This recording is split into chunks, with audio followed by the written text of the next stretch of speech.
I'm the dude. So that's what you call me. Are you a virgin?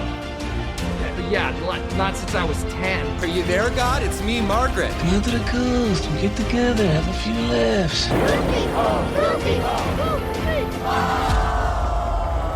Gentlemen, you can't fight in here. This is the war room. Can I return it if it doesn't fit? It always fits. Eventually. Welcome back to Movie Mingle. I'm Caveman. And I'm Maggie. And today we're on episode number 44. Wow. Another Pixar movie, Inside Out. Yeah. Maggie, you want to cry? God, I've cried so much over the last couple of days that I really don't. I wasn't excited to rewatch this because I'd cried enough over the last 36 hours.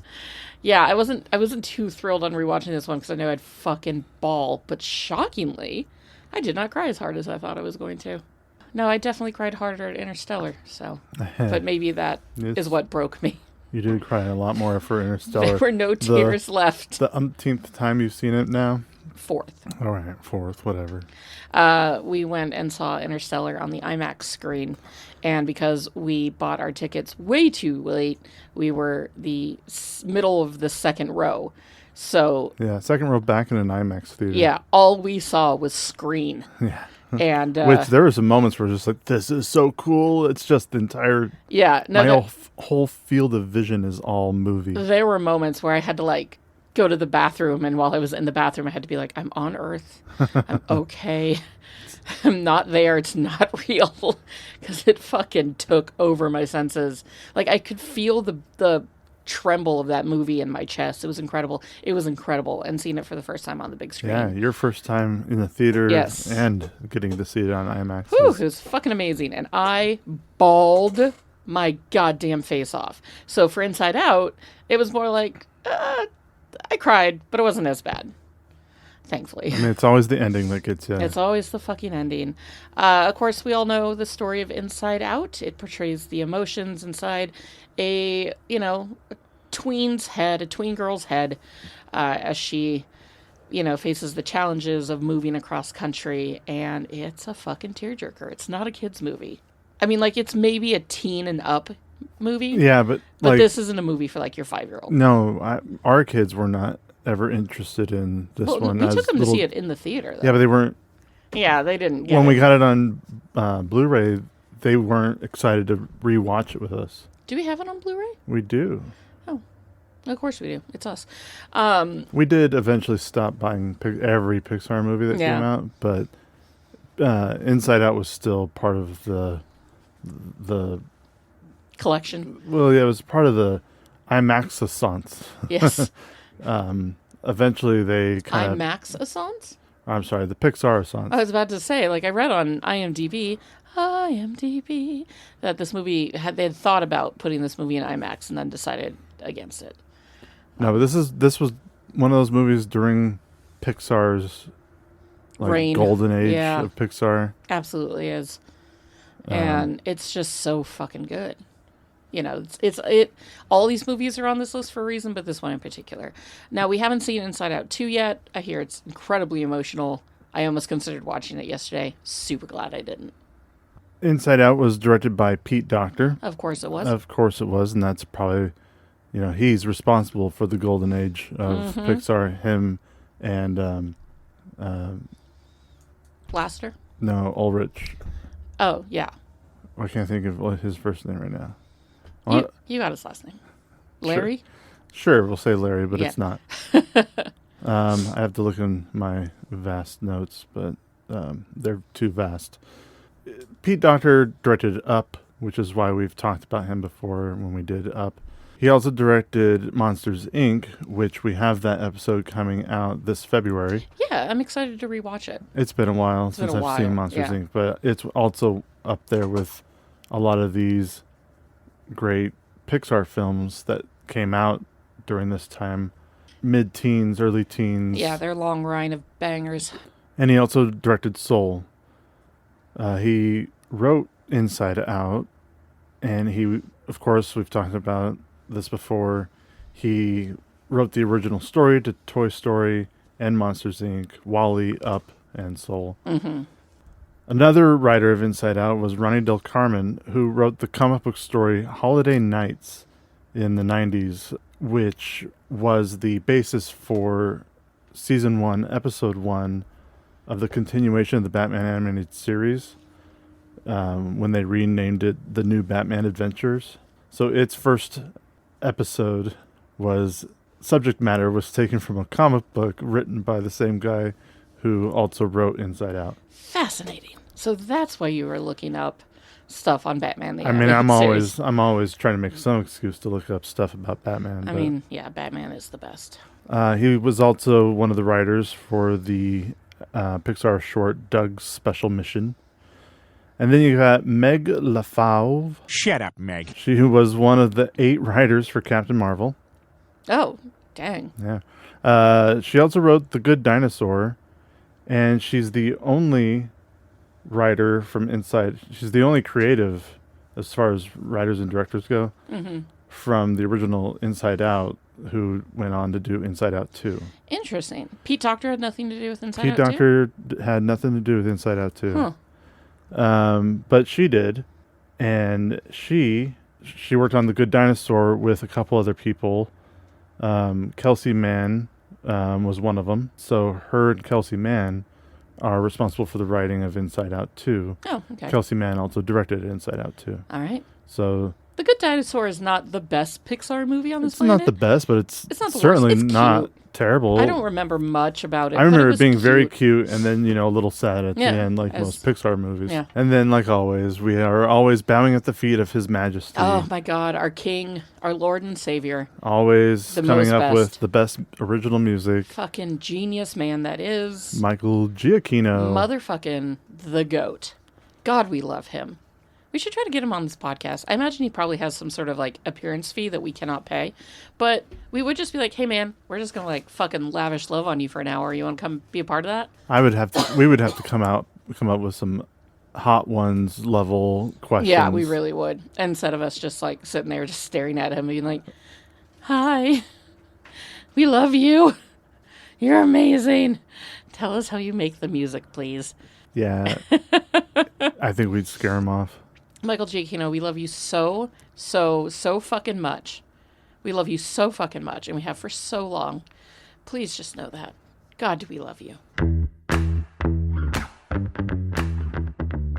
Inside Out is certified fresh on Rotten Tomatoes. Of course. It has a 98% from critics. That's about right. And only an 89 from audiences. Yeah, I can see it. Again, it's kind of going back to, we've had this argument before, that sometimes these animated films, audiences don't expect them to hit as hard as they do. And they don't expect them to be, they expect them to be like a lighthearted kids movie. And instead, it's a beautifully heartbreaking essay on the complexity of emotions, the loss of childhood innocence, and the terrifying nature of one's own mind. I can imagine a mom with a couple of toddlers walking out of the movie theater like, motherfucker, that was not what I expected. Give it a C. It was pretty. So, I get it. I imagine that a lot of people, are affected by this movie in the same way that I am. People that are in touch with their emotions, people that have been on their own mental health journey, people that were once a teenage girl. Or are raising teenagers. Boys or girls. Yeah. This movie's going to hit everybody in a different way. They really do keep it quite light and funny for the most part. There's a lot of slapstick moments. There's a lot of cutesy moments. But then there are moments where, Joy is looking at a memory of Riley, remembering how she used to stick her tongue out when she colored, and those little things that you kind of forget that your toddler did, and it hurts. The goofball stage. Where they're just big old fucking goons. Not embarrassed about being goofballs. I know. We've raised a couple of goofballs. There are a couple of goofballs, for sure. But still not as much as they once were.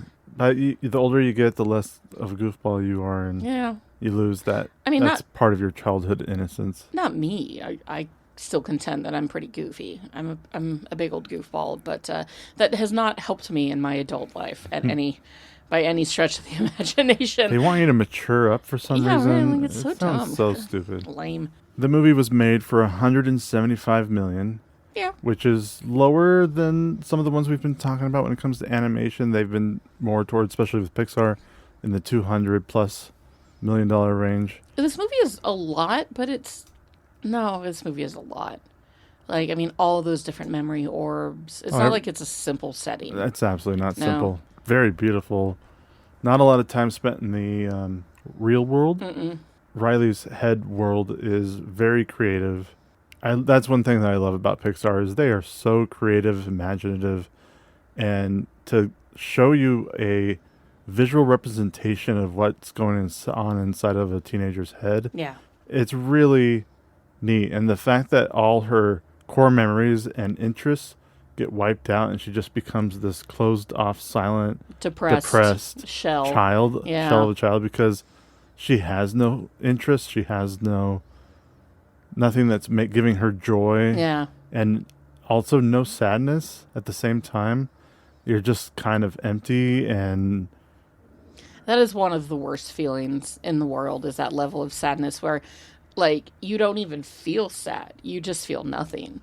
And it's not common for me, thankfully. My depression is usually never that cruel to me. But when it hits, it's terrifying and it's awful. It's her three remaining emotions were hate, disgust, and fear. And those anger. And that's... I know that anger leads to hate, but, Still. hate and anger are not the same thing. Okay. Fear leads to anger. Anger leads to hate. Hate leads to suffering. So anger, Yeah. fear, and disgust, which are also very much, fear, anxiety, all those kind of things. And I really like that she lost her joy to show that part of her. It sucks that it happened to her, but to show it and her having to lose sadness and joy altogether and just be left with those other three emotions. There's a reason she thought running away was a better idea than just trying to make it work in San Francisco. So it was made for $175 million, but it made back $356 million domestic, $494 million internationally, and then later another $122 million on home media for a total of $972 million. Not quite a $1 billion movie from Pixar like a lot of their others can be. But, I mean... It didn't help that it came out around the same time as Jurassic World. I think it came out the same weekend as Jurassic World. And that literally ate up the box office. I mean, then there are people like me who saw both of them within a week of opening. It's not a bad run of the amount of money it made. Oh, no. It made a shit ton of money. Do you have any... Just because it's... just because it's just under $1 billion. Yeah, it doesn't make it a failure. Doesn't make it a failure. The movie was obviously successful, and probably one of the things they looked at when they released Inside Out 2, which has had its own success. Yeah. Not quite as much as now. Moana 2 seems to be which is killing it, wiping the board along with Wicked. Inside Out won 99 awards, but a bitch ain't won. Good job there. That included one Oscar for Best Animated Feature. And it was up against some interesting contenders, other nominees that year. Anomalisa. Okay. It's a movie written and directed by Charlie Kaufman. Oh, so it's pretentious as fuck. It's animated, which I've never seen an animated Charlie Kaufman movie. And I won't. So have fun with that. Yeah. The Boy and the World. It's about a little boy who goes on an adventure quest in search for his father. Okay. Shaun the Sheep. Oh, yeah. Which is from the creators of Wallace and Gromit and Chicken Run. And then Marnie Was There. And it's an anime from Japan. Huh. Not a lot of times there's a lot of American animated films that are contending with Pixar. It's nice to see that at least other people, other styles, like each one of these movies has its own very inexpensive, all the way from very inexpensive anime, 2D animation, some of them stop motion animation from the creators of Sean Ardman. Ardman, thank you. Yeah. Ardman?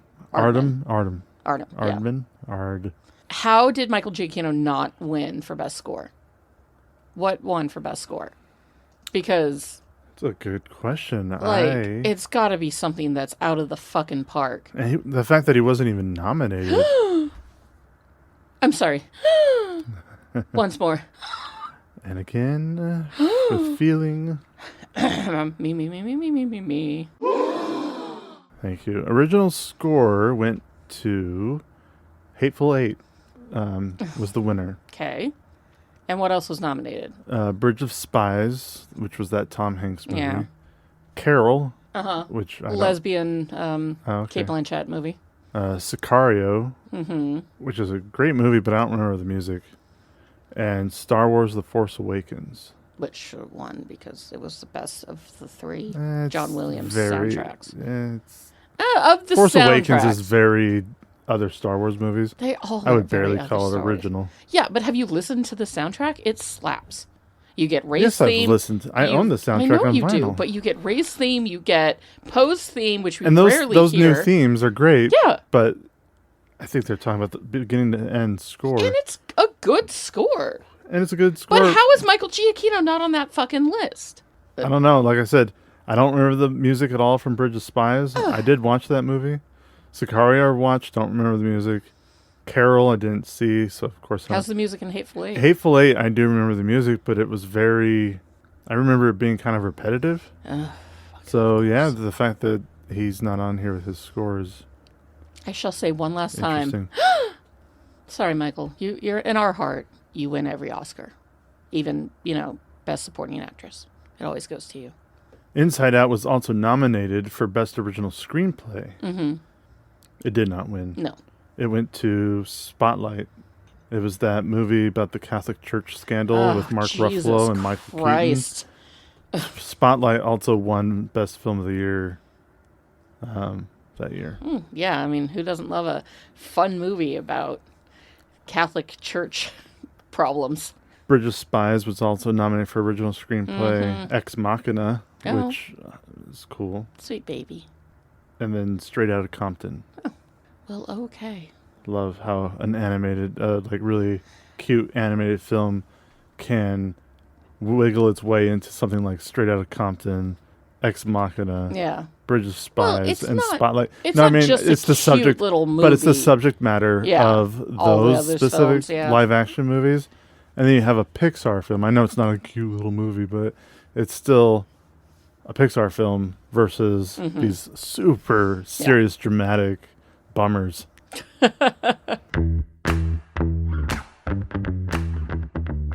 All right, you ready to get into the cast? Yeah, let's do it. So we have Amy Poehler.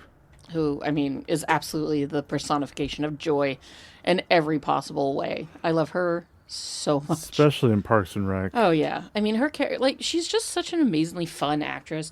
Whenever she pops up on voice notes on the Lonely Island and Seth Meyers podcast, I'm always so happy. I love her. I have always, actually, no, I take that back. I have not always loved her. There was a time in the beginning when she was first, when she was still just sort of a character actress, that she would pop up in things and I would be a little annoyed by her, especially in Deuce Bigelow, Male Gigolo. God, I don't remember her at all in that. She had Tourette's in that one. But there were times where she would pop up in those gross out boy comedies around that era. And I was always just meh. But I warmed up to her when she was on SNL. And then especially watching her and Tina Fey do Weekend Update. And my love for Amy Poehler is, unending. I adore her. Also, check out her book. Specifically, I have the audio book of her autobiography. It's really sweet. And what's the name of the TV show that her and Ron Swanson do? Oh, not Ron Swanson, but Making It. Making It. Yeah. Amy Poehler and Nick Offerman were the hosts of a really cute little series on NBC that was called Making It. I think it was only 3 seasons, tops. But it was so good. It was so cute, and it was it was like the Great British Bake Off, but for crafting. And it was really gentle, and it was never cutthroat the way that American reality shows are, competition shows. It made me cry several times. Amy and Nick would always have like a pun off a couple times during the season. Like it was a really, really cute little show. That was so heartfelt at its best. pure. Yeah. It was a pure one. We got Bill Hader. Who I love Bill so much. Hader's just, yeah. Yeah, he plays Fear. And, you know, again, just this wonderful comedian, wonderful actor. I haven't seen a lot of his more serious stuff. Like, I haven't watched Barry. I've watched the first, like, few episodes of Barry.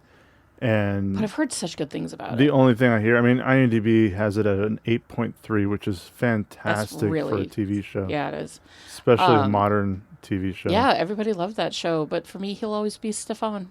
Then we got Lewis Black. Fucking perfect in this role. Who else could they have picked to play Anger but the angriest man to ever exist? I fucking love Lewis Black so the way much. He jabs his finger towards the audience when he's talking, yeah, and you can just like feel the weight of his angry little finger.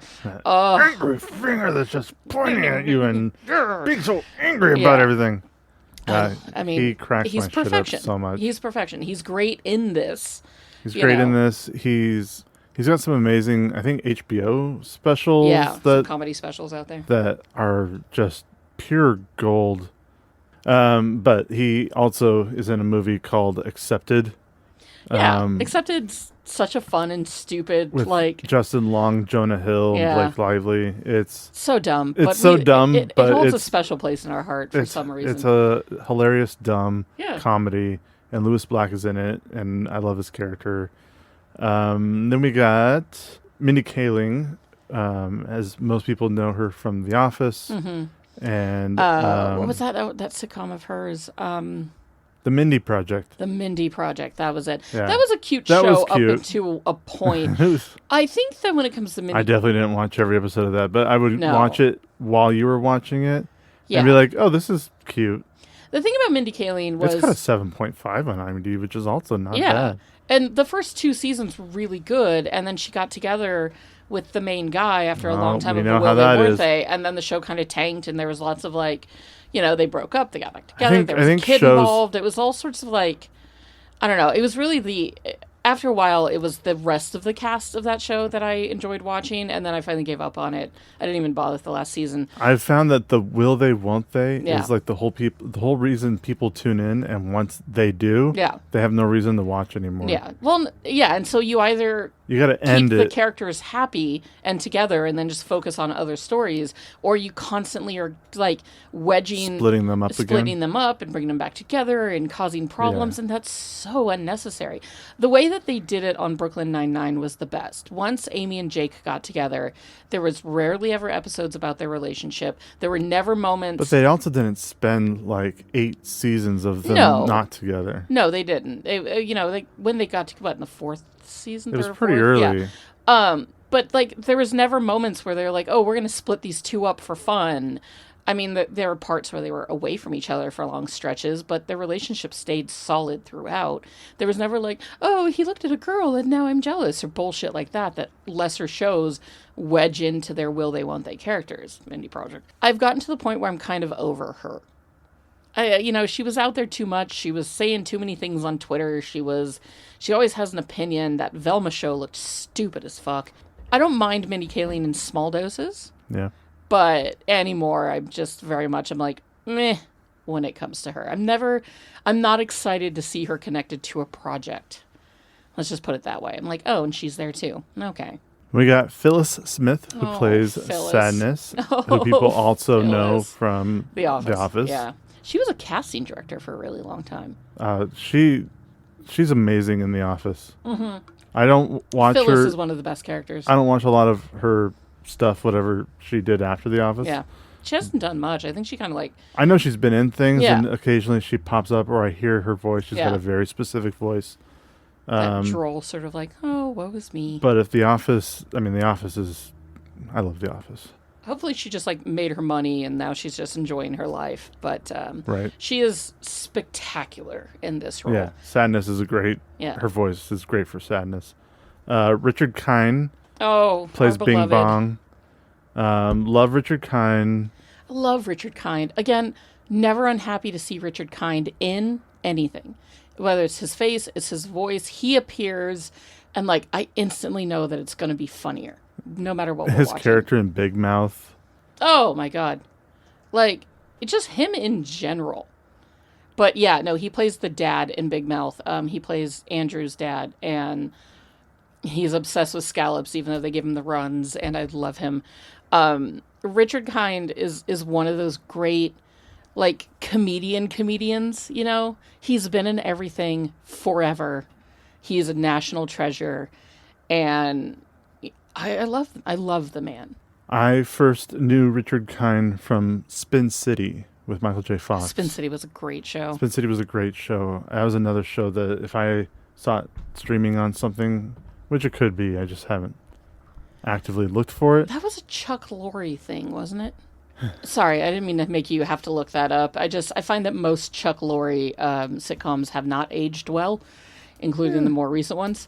But I'm sure it's from 1996 to 2002. Yeah, no, I'm sure there's plenty of things that haven't aged well because including it's Charlie 1996 Sheen. to 1992. Charlie Sheen took over for Michael J. Fox there for a while. He did, yes. Yeah, but I remember finding that show. Barry Boswick played the mayor in that show, and again, Barry Boswick, national treasure.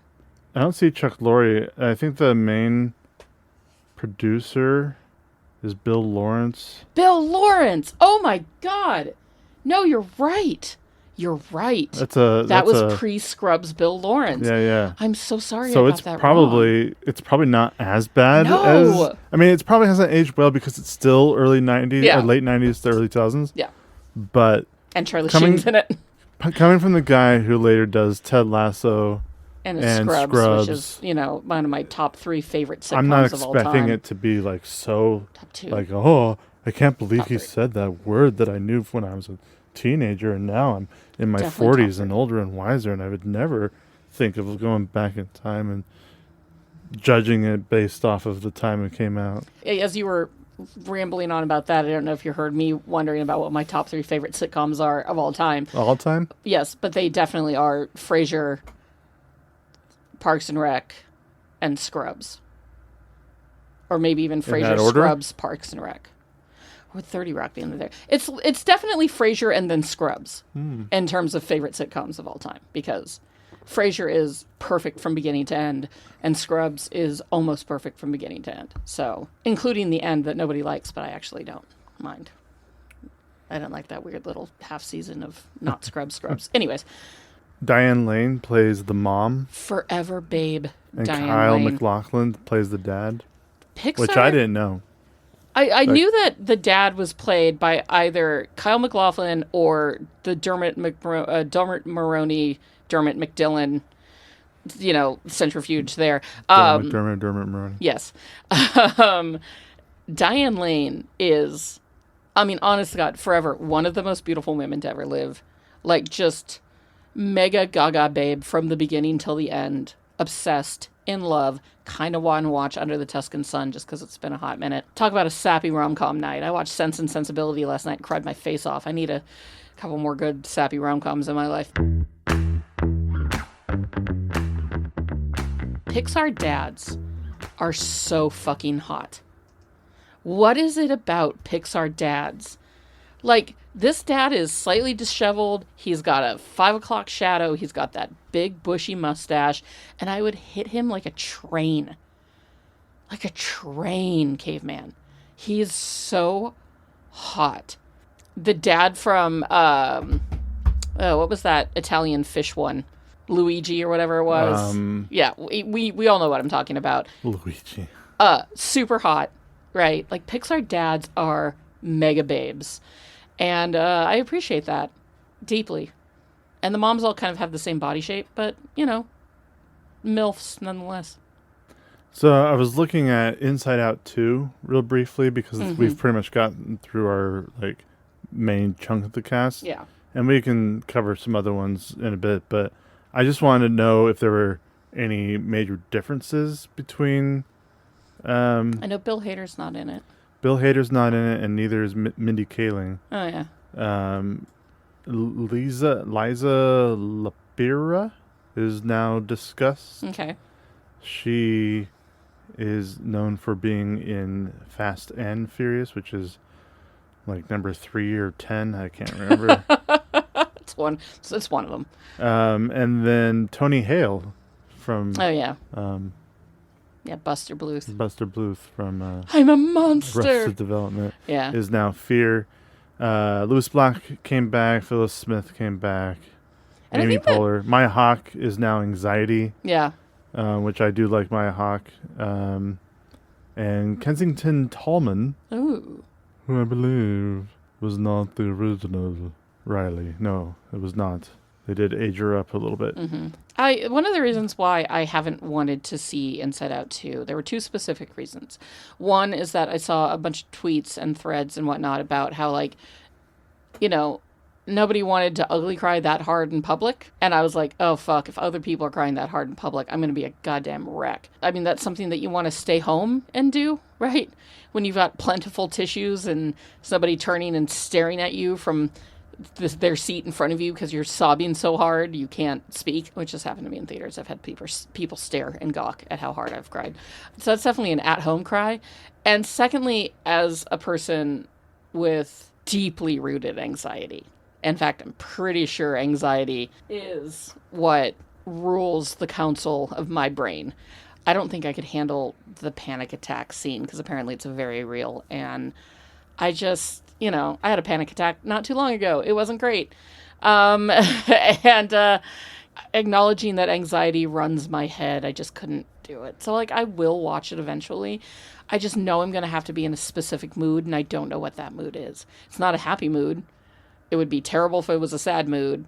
Like, it might just be a, I'm so bored, let's give it a shot kind of mood, but... That's what I was going to do for Toy Story 4, but I just couldn't even get through it. Yeah. But at least people have said Inside Out 2 is a good movie. Yeah, no, I've heard really good things. Toy Story 4, people were not saying it was a good movie. I don't want to be broken like that.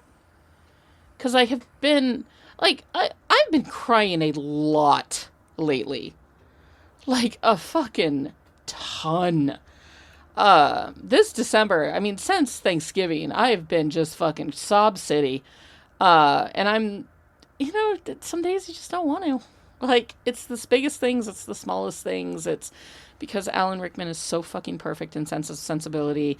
It's because, you know, fucking Coop saying goodbye to his daughter and going off to space. Like, I just, you know, I don't need to cry any more than I already have been.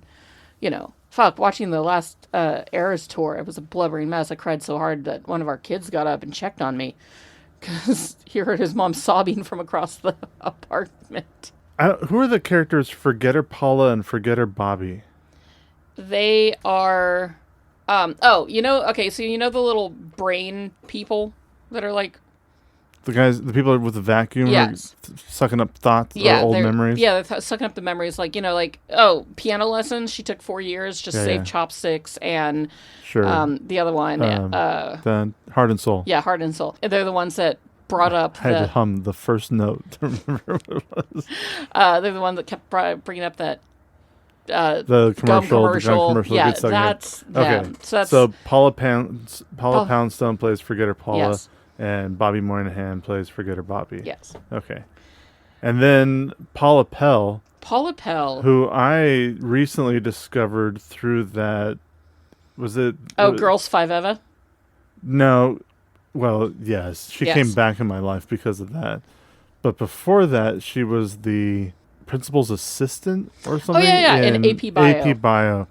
She's hilarious in AP Bio. I really look forward to rewatching that now that it's on Netflix. That's a great fucking show. Fucking hilarious. At least the first 2 seasons killed me. I didn't finish it, so I would like to go back. And Paula Pell has been a comedy writer forever. Forever, yeah. She started on SNL in 1995.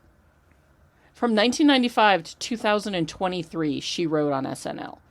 Wow, that's the majority of my SNL knowledge because... Yeah, I grew up. Those were my formative years. Wrote AP Bio. She no wonder I like has her. Written, you know, for the Golden Globes. She's written for big movies. Like, she's, you know, she helped write 30 Rock. She Damn. played. I knew that. She Yeah, played she's close Hornberger's with, wife in 30 Rock. Mrs. Hornberger. She's who, close with Tina Fey, right? Yeah, That's she's very why close with them. You know, she's just great. I'm always happy to say it. She's so fucking funny in Girls 5 Eva. She's so fucking funny. Which is also a Tina Fey thing. Yes. And it is, honestly, guys, if you haven't watched it, it's like 3 seasons. It's so ridiculous. It's so ridiculous. It's so fucking really funny. The music is hysterical. Girls 5 Eva is wonderful. She is Mrs. Glauberman on Big Mouth. Oh. Okay. Yeah. So, I never knew who Paula Mrs. Glauberman Paula was. Pell and Richard Kind. Richard Kind are Andrew's parents. That says so much about Andrew. So much. Yeah. I can't wait to rewatch Big Mouth before the next season. My God. Me too. There was a really cute little sitcom called Not Dead Yet that she was on that I loved. Paula Pell is just... Because Big Mouth is actually another show that I have not watched every episode of. I am not current on that show at all. That show makes me endlessly happy and cry so hard. But yeah, Paula Pell is the best, and I clocked her voice instantly, especially when it was in the she plays Mom's Sadness. I was like, Paula Pell. But yeah, she's a delight. A couple of the actors who play the guards standing in front of the subconscious door. Yes. Where the clown is snoozing. Your favorite part. But it was the voices of Frank Oz and Dave Goelz, who, if people don't know who, or Goelz, but Dave Goelz, is the voice of Gonzo, has been the voice of Gonzo forever. Oh God, and Frank Oz has been the voice. And Frank Oz was the voice of Miss Piggy. Yeah, forever. And many Fozzie Bear and many other voices. He has since he doesn't do. Well, the man's done everything, for fuck's sake. Like everything. I need him to direct another movie. Did you know he was in Blues Brothers? What? You do know that, though, right? He's in Blues Brothers. Yeah. Along with. Fucking what's his name? I can't think of his name right now. Of his Eagles. Joe Walsh. Joe Walsh. I was going to say Glenn Fry. Joe Walsh is in Blues Brothers? Shut up. You love watching that movie with me. See, that's the movie that we need to do. Yes, I knew Frank episode. Oz. I knew Frank Oz was in Blues Brothers. We need to do a bonus commentary on Blues Brothers so I could just be like, and there's Frank Oz. We need to just watch every Frank Oz movie where he has a cameo. And you're just like, oh, you know that's Frank Oz? He's fucking Yoda. He's fucking Yoda. Do or do not. There is no try. Flea is yes, also in here. John Ratzenberger is also in the movie, of course, because he has to be contractually. Yeah. Well, up to a point. You can hear him chime in towards the end of the movie. Plays one of the little blue... little brain cells. Yeah. Are they brain cells? Sure. Yeah, we'll whatever just they are. That. Yeah.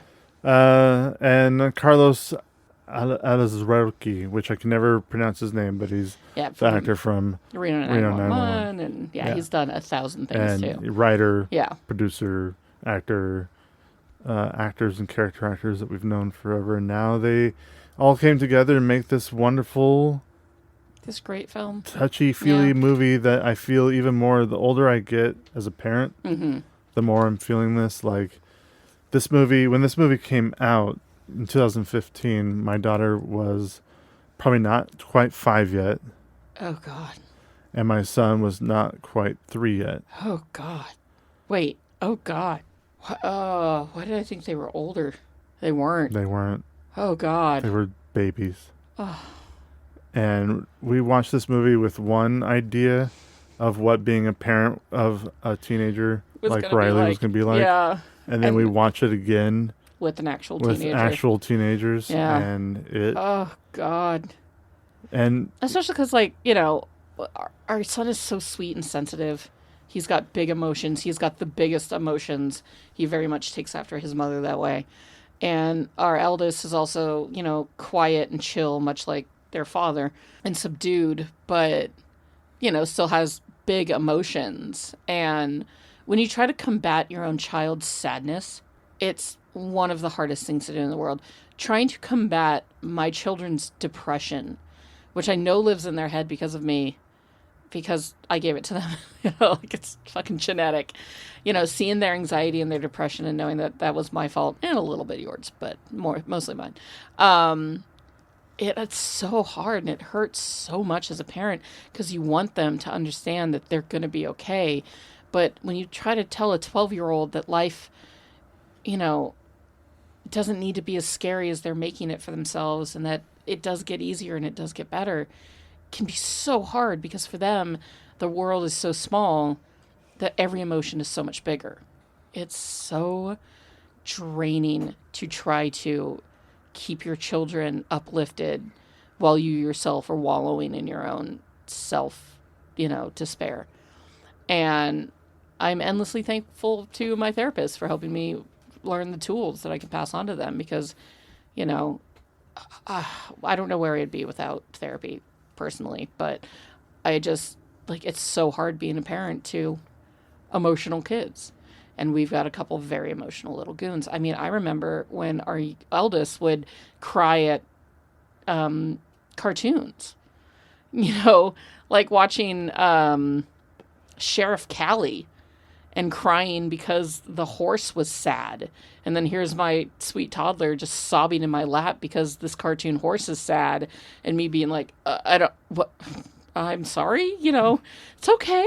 The horse is going to have a good ending. It's a kid's cartoon on Disney Junior. It's going to be fine, like. And you're like, motherfucking Disney Junior, you better not fucking fuck better this up for Disney me. Junior. Like, Jesus fucking Christ. You better not take Moose and Z away from me. Oh, You bastards. they took Moose and Z away Nick from us. Jr., you motherfuckers. That was the day I left you and I never looked back. It really was. It really was, yeah. Yeah. We straight up boycotted. And once they took Moose and Z from us, we were like, no more. And then We're it done with became a this. Disney Junior family. Fuck you, Nick Jr. Bring back Moose and Z. Man. My beloveds. If they did, they'd be like really like Oh, they'd be computer they'd animated. be computer animated It'd be and so awful. so gross looking. I know. But Hey, we had our kids were a Yeah. specific age, and even though that particular programming had been going on for a long time. a long time, we were able to at least catch some Got of to it enjoy it. Some of it. for a moment. Yeah. Oh, man. So weird things that we latch on to. So a question about that leads back to Inside Out, since we Yes. got off on a pretty wild tangent. It's there. all right. When you were a kid, did you ever make plans of running away? I think I may have thought about it, like, as in, like, could I? Yeah. And then I was like, no, because where would I even go? And I feel like, because I was very comfortable with my situation, I guess. Even on nights where I was in bed, screaming into the pillow that I hated my parents, Yeah.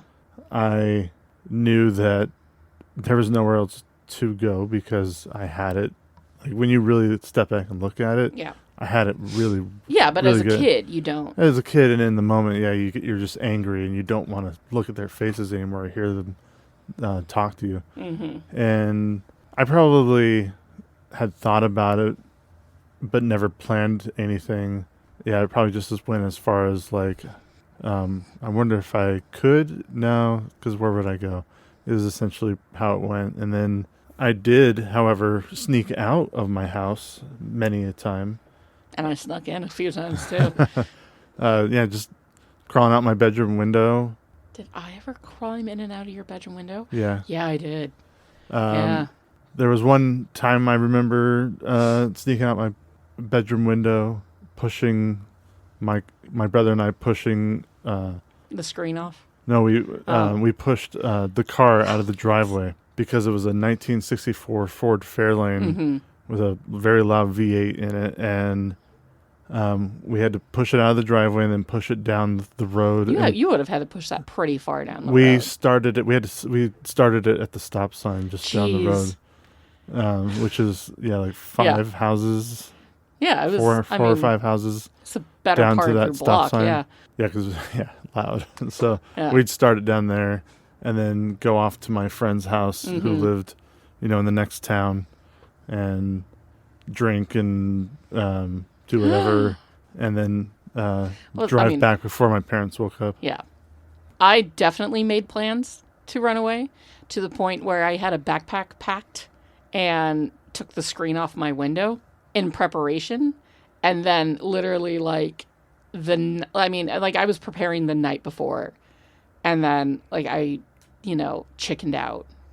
And I'm sure it was because my dad was angry at me. And, not only does anger run his emotional console, but it's the only emotion that's in there, I'm pretty sure. So there were a few times where I made like legit plans, but ultimately what stopped me was I was afraid of where I would end up. Right? And it's not like we lived in a big metropolitan city. We lived out in the middle of fuck all nowhere. I think that I had plans about where I was going to spend all day. Like I was going to go up into the mountains and hide, and just wait for my parents to panic and then come back. And then they'd realize that, I was right all along, or they loved me in the end, or whatever reason that a tween teenager is planning on running away. But I packed the backpack and was fully set, and then would chicken out last minute. Yeah, I don't think about that often, but it definitely was a part of the old childhood. So this family of 3 moves from their little life in Minnesota. Yeah, probably lived there for at least over a decade. Yeah, I mean, she was born Riley's there. Yeah. like 12? Yeah. Or maybe 13, I but think she's probably 12. Yeah. I mean, I'm sure that her parents had been there forever. Sure. Yeah. Long enough that Riley has a school, friends, plays on the hockey team.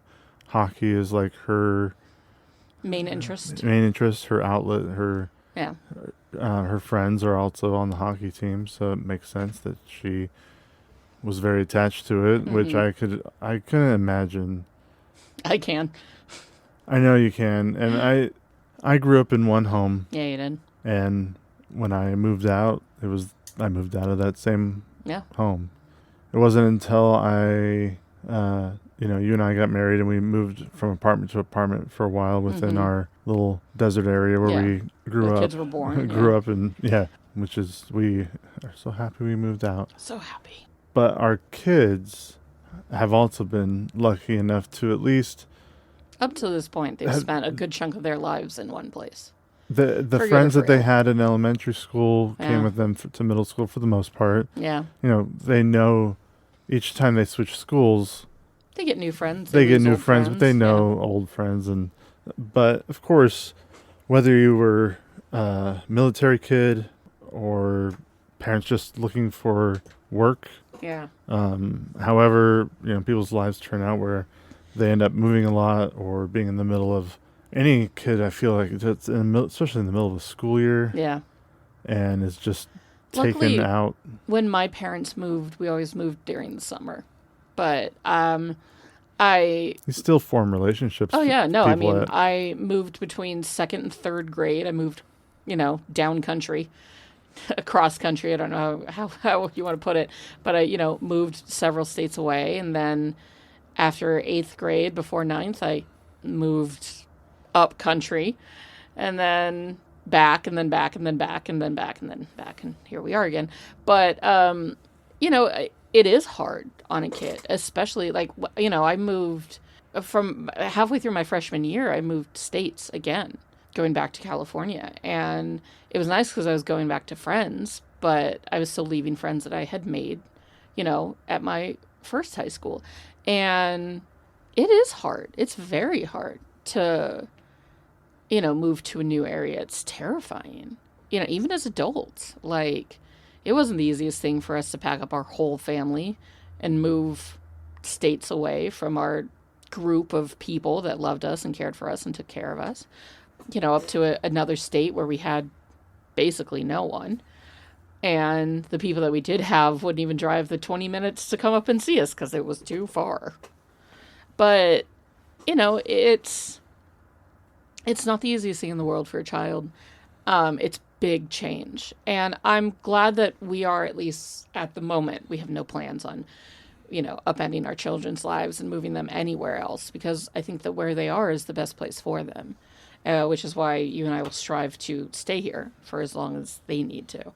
But it's very hard. to move as a kid. To make new friends. Not that I've ever had problems with that because I'm amazing, but it's Well, I was going to say, not easy. You find new friends so quickly. Me? It's true. And of course, I mean, your personality just draws, you're a magnet. And that's just the way your family has always been. Yeah. The members of your family are the same way. For good and for evil. Yes, not always. Yes, your powers have been used for good and evil. Mm-hmm. And I wonder if some of that had to do with being placed in a new environment and being told, all right, this is where we are for now. You don't know for how long. No. I mean, when we lived in California, we were always threatening to move. It seemed like you were making the best, using up your time wisely. Yeah. Like, I got to do this quick. Yes. I'm very lucky in that I can make friends very quickly with the right and wrong people. One of my best friends on this planet, a woman that I'll love forever and ever and ever, and we will always be friends despite the fact that we barely ever talk because, she lives in where she lives and I live where I live, and we rarely ever see each other. But man, we met on the last day of 6th grade, and from then on it was love, and it always has been. Shout out Laurel. I don't know if you listen to this, but I love you so much. And then I've made friends in 5 minutes in grocery stores that I'll never see again. It's just how I am, and I am very blessed and cursed for that particular outgoing personality. Our kids don't really have that, though. I mean, our son does, because our son takes after me, but our oldest takes after you and is a quiet little introvert. And I couldn't imagine taking them out of high school and moving them anywhere. It would be so detrimental to them. But we also don't have a startup that's going to make money in San Francisco. How do you even move into San Francisco? Like, holy shit. There's no way that selling a house in Minnesota would get you anything. It would get you one night in a hotel in San Francisco. There must have been some kind of something was offered to him from the new the company venture or whatever it was, because there's no fucking way. Now, Also, if he lived in San Francisco film. and they decided to go to Minnesota, they'd have a mansion. Live like kings. Right. What would be your specific islands in your head? Or is there one single specific island in your head? Because I 1000% have an Oscar Isaac Island. Oh, I'm sure in my brain. Oscar Isaac Island. It's like family, friendship, her work, crush was just in her imagination, right? Yeah.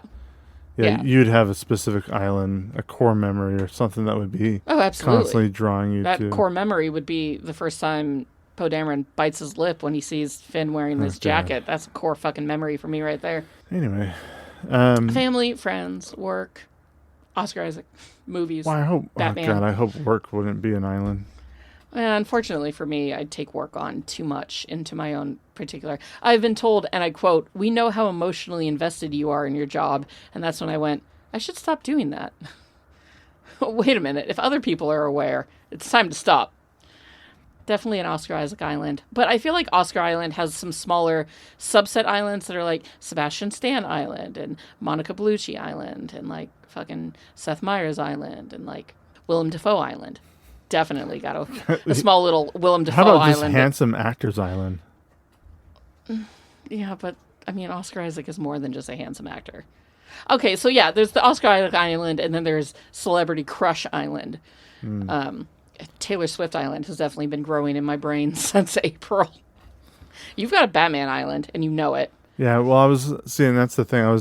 Red Dead Island. For a moment, I was thinking I'd have all these different, like the music island, the movie island. Oh, yeah. But then I was like, well, all of that could just be the pop culture island. You absolutely have a Batman Island. Like, absolutely. Yeah, there's the pop culture island. Like, I have a Celebrity Crush Island. If I have an Oscar Isaac Island, you've got a Batman Island or a Star Wars Island, which we both share, actually, and somehow are able to connect to each other's islands in our brains when we nerd out on it, which you can hear if you listen to our Star Wars bonus episode that's dropped on May the 4th. But there would definitely be a family island. Oh, yeah. For sure. I mean... Cat Island. Producer yes. Robin Island. Feelings for pets yes. island, or just tolerance for them. Yes. Oh, they're so cute when they're asleep. They are. And they wake just up like and children. you're like, oh God, who's this tiny furry monster I let live in my home? Just like children. Yeah. Yeah, I mean, my general interests are, because of work and family, and I don't have a lot of free time to go do any other activities. I used to ride my bike a lot. Wish you'd get back which into I that. would like to get back into, but sometimes other things Yeah.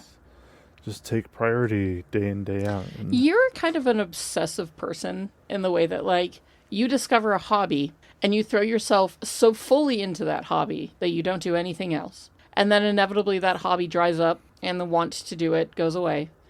And it's cost me so much money. And now you're on to your next big thing. If you were able to find the time to both ride your bike for your health and for exercise and also podcast, that would be great. And you can still listen to music while you do it. the whole hobby thing is somebody. I was watching a Instagram reel or something. They're like signs that you have ADHD, and like towards the bottom it was like ever changing hobbies. Oh yeah, I mean, look at me in watercolors, for God's sakes. Like, I took it up hard for about 7 months, and then I haven't touched them in over a year. I totally understand that. My writing, it's not even a hobby, it's a passion. It's who I am and what I'm meant to do. Writing but I isn't a don't do hobby it. for you. That No. is something that's your island. Yeah, like no, I you definitely have have a story horror massive island. Mm-hmm. Not even just story horror, just you like to one of the ways that you're creative. Yeah.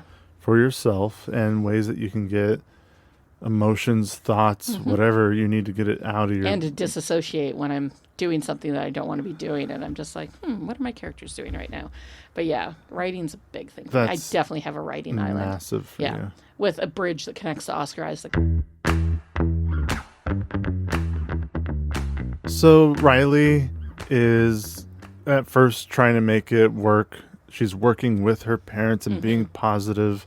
Their van, Well, that's their just the moving thing. van. She doesn't want to be positive, but her parents are like, "You're our happy yeah, girl. be like, happy, smile. Yeah, like, oh, we're so Make grateful. your dad feel better by smiling. Well, they don't tell her that specifically, but they say we're so grateful that you're. There's a moment where the mom went up to her Yeah. while the dad was on the phone, and she was just like, "Help your dad out and be happy. Yeah, Smile a little more."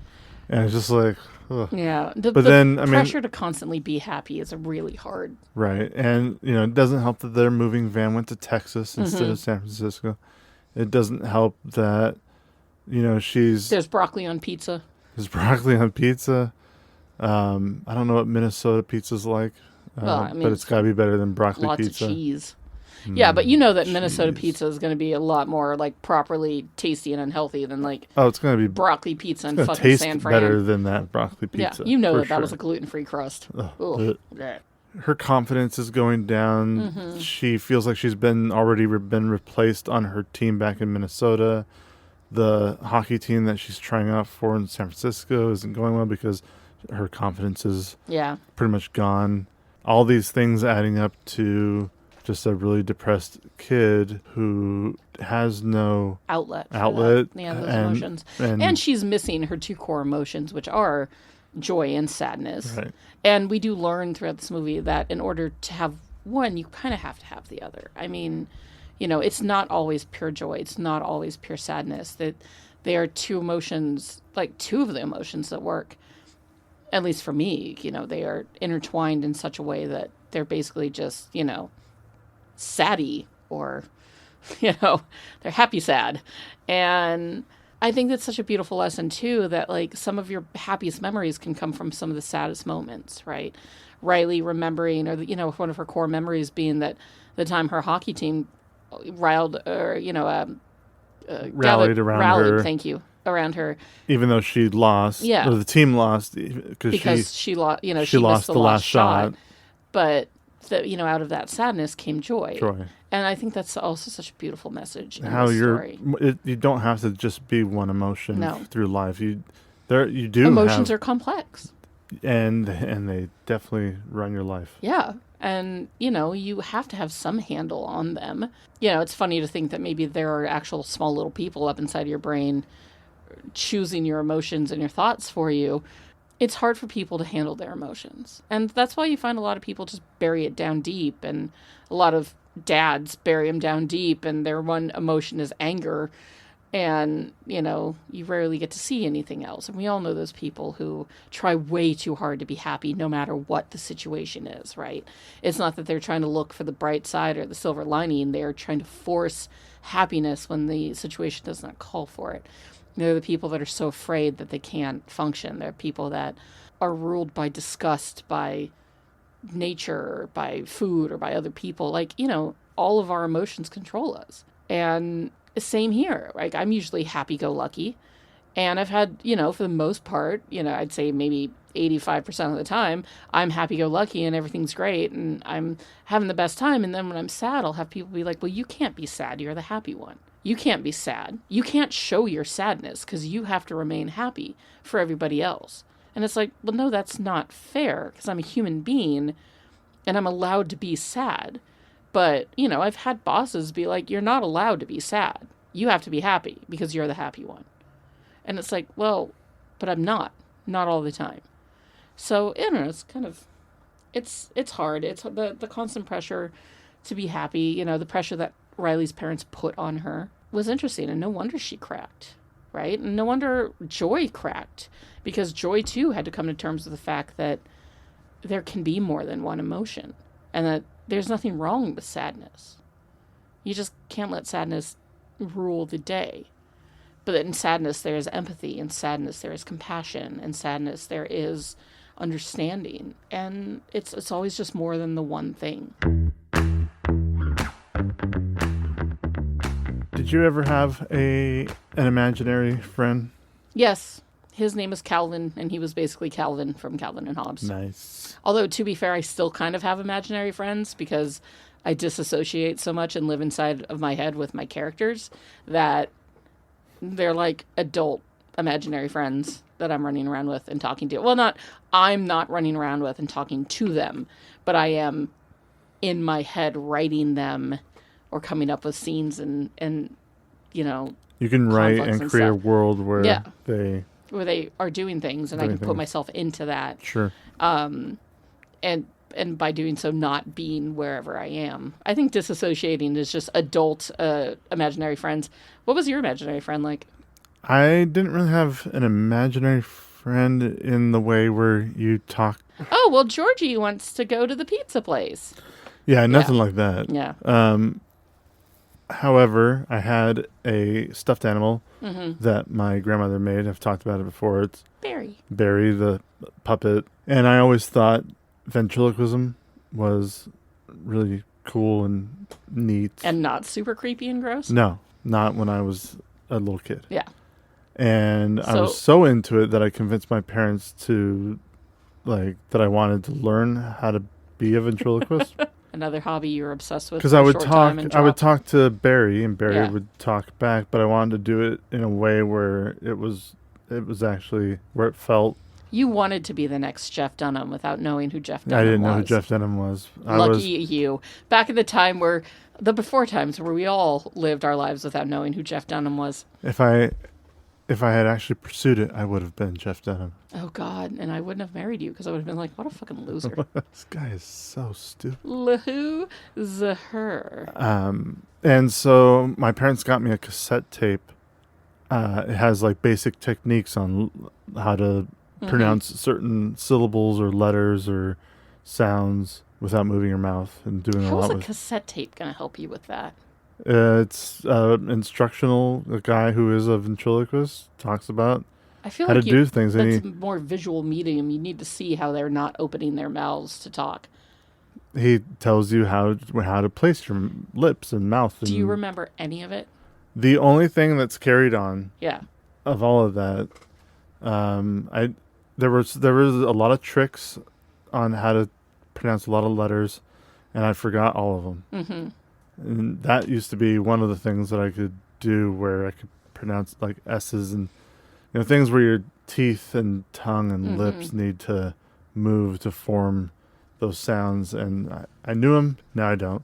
But the only other thing that he did on that cassette tape that I still know how to do is his impression of Donald Duck. Oh my God, that's where you got it from. That's where I learned how to do my Do it. Donald. All right. It's I feel like I used to do it even better when I was younger, but That wasn't bad.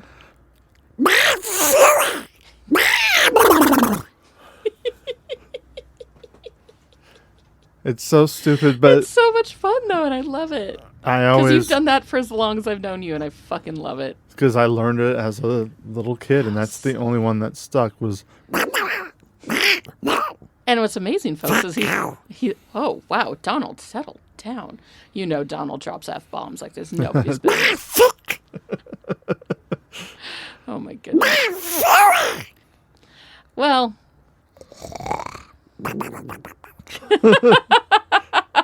And he's doing this all without opening his mouth. It's amazing. Yes, this is all. This Perfect whole this ventriloquism. entire podcast, he hasn't opened his mouth once. I've You never. can't see it. I can see it. I've never once moved my lips Yeah. during these episodes. But it just doesn't play well for a podcast. Well, I just had one more thing to say about Inside You Out. go for it. Is that I wish that I could see what my dream studio looks like, but unfortunately my dream studio is like A24 on acid, so it probably isn't something that I'd want to see, because my dreams are so fucking insane that I have no idea what my dream director is doing in there. He's definitely fucking things up for me. Yeah, the one place I never want to visit is my subconscious. Oh. Dreams are one thing because I don't have the insane dreams you do. Ooh. Dreams would be an interesting thing to learn. I love how dreams were essentially a studio backlot. Yeah, and then the reality Hilarious. filter where they all Yeah, the look reality like, filter yeah. where they all look like humans. Yeah. Anyways, ratings. Yeah, Maggie, what would you rate Inside Out of 5 stars? I would probably give this movie a 4.5. It's sweet. It's lovely. I don't even know why I wouldn't give it a full 5 stars. It's not my favorite Pixar film. You know, it's not like it's WALL-E or Ratatouille that I've got deep connections, like emotional connections with. So I think that's why I'm not giving it a full 5 stars. But yeah, I'd say 4.5. You know, it's great. It's a great film. And I'm glad that it exists, because if nothing else, I think that it's going to help children and adults for generations to come to understand their own emotions, which is, you know, a beautiful thing unto itself. What about you, Caveman? I give Inside Out 4 out of 5 stars. All right. Why just 4? Like, I really love the story. Mm-hmm. And the main like Riley story. Mm-hmm. And kind of wish there was a little bit more in that world. That's fair. Although, I mean, that's not the point. That's though. not the point of it. I get it. It's We didn't even fucking talk about Bing Bong dying. it's like showing it's like let's watch Monsters Inc. but not show inside Monsters Inc. We're just gonna show you Yeah. like kids sleeping in beds. Totally I'm fine. comparing in my head. I'm comparing it to all the other Pixar films. Pixar films that we've been doing Like and I said, have like, coming up. I don't have the same emotional, like this. I have a deeply emotional connection to this movie because it makes me ugly fucking cry every time I watch it. Even if it's just a small amount, it's still ugly crying. Like I think I like Up more than Inside Out. No, that's fair. I think I like Finding Nemo. Yeah. More than Inside Out. But see, I've got more personal connections to other Pixar movies. Like how our kid was obsessed with Ratatouille and watched it all the time. Yeah. The WALL-E premiere for me. Seeing Up with you before we had children, right? Like each of these movies kind of has an existing story around it. And I don't really have one for this. And that's okay. It's still like, it's a great film, but it's just not as high up there as the rest. And that's all right. So Maggie, Yes, Caveman. I have 2 questions for you. Hit it. I gotta talk to you about something. I can't do this alone. I need you in command with me. Well, this droid has it. Thank you. I appreciate that. General? General. Husbands.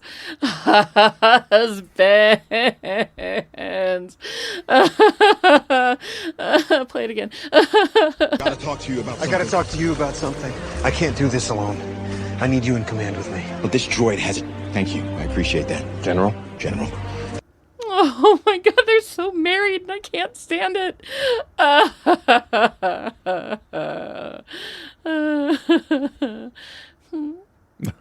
Storm Pilot Forever. It's from The Rise of Skywalker. Oh, okay. Yeah. I thought you wouldn't get that one. Oh, man, you're so good. My beloved Poe and my beloved Finn, my beloved space husbands. Oh, I just want them to be happy out there. And I really love that Disney was like, these two can't be gay. And John Boyega and Oscar Isaac were like, fuck you. Yes, they can. And they just made these two so in love with each other. And So, Maggie, with the addition of Oscar Isaac's voice in Inside Out, would it have made it a better film? I don't think so. No, I can't. No. Okay. I don't like it. Wouldn't have made it worse. I don't think it would have been necessary. Second question: which character would you have had Oscar Isaac play? I mean, he very well could have been the Latin heartthrob boyfriend that the mom fantasized about. Like that's a pretty easy one right there. He could have been any one of the little, brain cells wandering around. But like, I can't. Could he have played an emotion at all? Lust. That's the sound. He's the sound Not of your lust emotions. in my head. Well, he could have played fear. I don't think he could have played anger because nobody could do that but Lewis Black, right?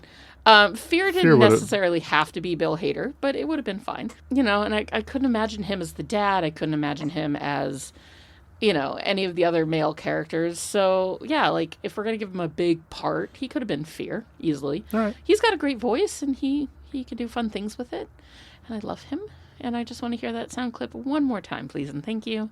I gotta talk to you about something. I can't do this alone. They're husbands. I need you in command with I me. need you with This me. droid has it. Thank you. I appreciate that. General. Aw. General. Husband. General. Babies. And that has been this week's episode of Movie Mingle on Inside Out, and we hope that you enjoyed it as much as we enjoyed making it for you. Coming up, we've got a lot of really fun things. Next week, our 45th episode is going to be Little Women, which is a film that Caveman and I have both not seen, so it's going to be very interesting to watch that one. I'm quite excited to watch it, actually, and I'm sure it's going to make me cry. Our December bonus episode will be dropping very soon, and it is going to be a take on A Christmas Carol. Which Christmas Carol? A lot of them, actually. It's a lot of Christmas carols that we're watching, and we are going to be rating the best Scrooge, the best music, the best one that's not the Muppets. And yeah, we're really excited. We've been up to our eyeballs in Scrooge lately, and it's been very entertaining and also a little frightening because that story is legit spooky, and I love it. And we're actually going to be dropping that on Christmas Day because why wouldn't you? It's A Christmas Carol, folks. It's a classic story of the season. Coming up on New Year's Day, we will be dropping our Avengers Endgame episode, which will be a full commentary for the film that you can sync up to your copy of the movie and listen to us talk about it, because there's no other way we're going to be able to talk about that particular movie except just one scene at a time. So it will be a long one. It's going to be ridiculous. You're going to hear me cry so goddamn hard. You won't be able to understand me, and it's going to be an absolute delight. So we look forward to getting that done and out there for you as well. As ever, you can find us on Instagram, Threads, and Letterboxd at MovieMinglePod. You can find us on YouTube at MovieMinglePodcast. Write to us at movieminglepod@gmail.com with any of your questions, thoughts, and concerns. And you can find that email address in the liner notes description, in the description of this episode. I'm tired, guys. And feel free to leave a rating of 5 stars or whatever you feel we deserve the most on your podcast platform of choice. And if you wanted to get us a Christmas present, just tell your friends about us, guys. Get the word out there about Movie Mingle. It's a fun little podcast. We're having a great time with it. And we're really excited for all the things that are going to come with it in 2025, which is insane. But until then, go grab your friends and all of your emotions and go mingle. Bye. Are you an effective team? We are an effective team. Let them fight. How did you just do that? I'm a really good lawyer. Here on Caladan, we've ruled by air power and sea power. On Arrakis, we need to cultivate desert power. Welcome, Mr. Beach. What's that Bond? I'm a little confused. Well, we wouldn't want that, would we? I don't want to brag, but I will. I was in the Avengers. The Avengers? Yeah. That's great. Thank you. What is that? I'm gonna make him an offer he can't refuse. Toga, toga, toga, toga, toga.